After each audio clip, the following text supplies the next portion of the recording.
মোশাররফ করিমের হাসির নাটকের অংশ দেখে কি হয় বন্ধুরা?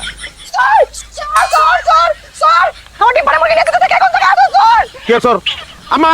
আমায় সুরভি মুরগির রসিছিরা আম গৌড়ানে আইছো কর জমি তুমি আম্মা জলদি আও আমার মুরগি তুই সবাই করে খাবি খালি একটা পশম সিরা দেখা তোর হাত কাটতে আমি তোকে বারান্দায় চলে যাবো চোরের ঘরে চোর এই কি হইছে রে কি জানা আম্মা ওই মুরগি যে দলি সিরাম গৌড়ানে পড়ছে আমরা এর ভিতরে শিক ঢুকে পড়াই খামু কে বাপ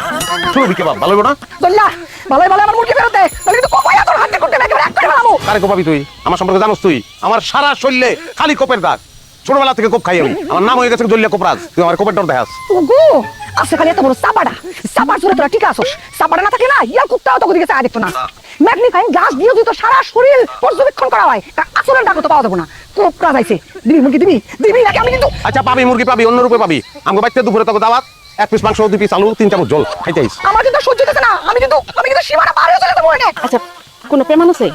যে এই মুরগি রসি শ্রীরাম গৌড়ানে আছে? এটা তো কোনো প্রমাণ নেই। নাই সুরভি একটা সাফ কথা, মুরগি যখন আয় বসে আম গোঠানে এই মুরগি হানা আমার রাম মুরগি আম্মা ইয়ার ঘরে জল্লা তুই আমি কিন্তু কি লানা ওমা মুরগি দে মা মুরগি দে আগে আমার কোপাবি আগে আমার কোপ দে জল্লা মুরগি দে এমনি দিয়ে দিছি দয়া করে রাত করলে তো কবি নারী নির্যাতন লিখে দিয়ে দিছি যা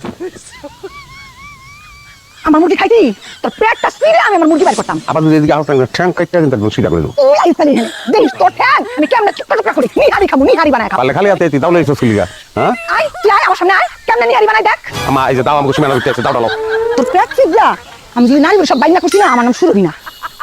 কেমন লাগলো বন্ধুরা? কোন পিরাম মধ্যে আমার মোশাররফ করিমের হাসির তুই কি নাটক করবি এরকম ভালো ভালো লাগে? প্ল্যান আছে লাইক এখন করে করুন। যা কত বড় হারামজাদা খোলা মায়েরা খুব খাইতে চায়